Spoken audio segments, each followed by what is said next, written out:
Want to use flash at high shutter speeds on your Canon but keep hitting the sync speed limit? That flash cutoff can ruin action shots and bright daylight photos. Good news, there's a simple trick to go beyond that limit. Let's break through it right now. First, turn on your camera. Set the mode dial to AV mode. Flash sync dot speed is available in this mode. Then press the menu button. After that, make sure you're in the first tab.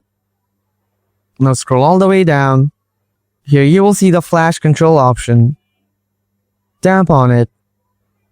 Here you will get flash sync dot speed option. Tap on it.